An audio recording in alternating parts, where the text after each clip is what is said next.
Agenmo compte un certain nombre d'auteurs. Mais jusqu'à présent, on n'avait eu personne auteur de bande dessinée. Et aujourd'hui, tu arrives avec une bande dessinée. Donc, il faudrait nous expliquer un peu le processus. Comment t'es venue l'idée de faire une bande dessinée? Parce que c'est pas rien quand même. Bah, c'est une grande surprise hein, pour moi aussi. Voilà, parce que comment c'est arrivé en fait, depuis de longues années, je faisais des carnets de voyage, crayon papier, couleur et puis aquarelle. Et de temps en temps, sur les pages du carnet de voyage, je me suis rendu compte que je faisais finalement des planches de bande dessinée. Je me suis senti capable finalement de pouvoir faire quelque chose de pas trop mal. Et puis un concours de circonstances, d'abord le fait d'avoir la retraite, hein, fait que ça m'a permis d'avoir du temps de libre, du temps pour de cerveau disponible, on va dire ça comme ça. Et le fait que j'ai eu en ma possession, hein, disons tout simplement du matériel qui pouvait me permettre éventuellement de pouvoir tenter de faire une bande dessinée, c'est-à-dire le papier qui correspond, les aquarelles qui correspondent, c'est tout bête mais c'est important. Je m'y suis attaqué. Et j'ai commencé à faire une planche, deux planches, trois planches, et puis finalement c'était pas trop mal, ça a évolué, et petit à petit tout s'est mis en place dans ma tête, voilà, tout bêtement. Bon, parce que c'est deux choses quand même différentes. Quand tu fais un carnet de voyage, c'est par rapport aux monuments que tu visites, à l'environnement.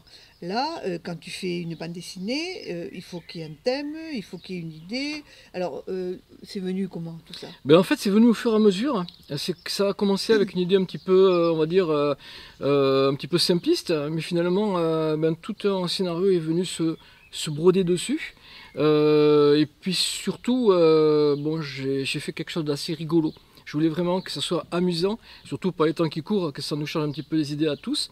Et le scénario m'a permis finalement de faire des marches avant et des marches arrière dans ma bande dessinée. C'est-à-dire que j'ai dessiné des planches qui sont par exemple à la planche au niveau à la page 47 que j'ai dessiné bien avant. Et certaines planches qui sont à la page 12 que j'ai dessinées pratiquement à la fin. Et en fait tout s'est agencé, tout s'est mis en place. J'ai ouvert pas mal de tiroirs et je les ai tous refermés à la fin. Ça m'a vraiment beaucoup plu, j'ai beaucoup rigolé en le faisant. Et Et est-ce que tu pourrais nous expliquer un peu le titre, Alors, Opération Rastaquouère? Rastaquouère, moi j'ai trouvé ce nom très rigolo. Bon, évidemment, dans une bande dessinée, dans toute œuvre, il y a aussi beaucoup de chacun. C'était notre grand-mère à Saint-Sevé qui nous appelait, qui nous traitait de Rastaquouère, hein, mon frère et ma soeur, quand on n'était pas très bien habillés ou un petit peu désagréables. C'était un petit souvenir. Puis mon personnage Rastaquouère est venu au fur et à mesure prendre de plus en plus d'importance. Et puis les personnages secondaires aussi, au fur et à mesure. Donc, quand on va pouvoir lire cette bande dessinée, que d'ailleurs tu vas pouvoir présenter au Salon du Livre La Jetmo. Mais voilà, c'était une grande chance d'avoir une place. Et donc du coup, on a édité quelques exemplaires pour être prêts pour le Salon du Livre du 22. Hein, prochain. Donc, tes futurs lecteurs vont avoir quelques surprises oui, parce que personnages qu'ils vont découvrir. Voilà, tout à fait, Françoise, il y a beaucoup de personnages, mais ce sont des gens d'Agenmo. Voilà. Alors pourquoi?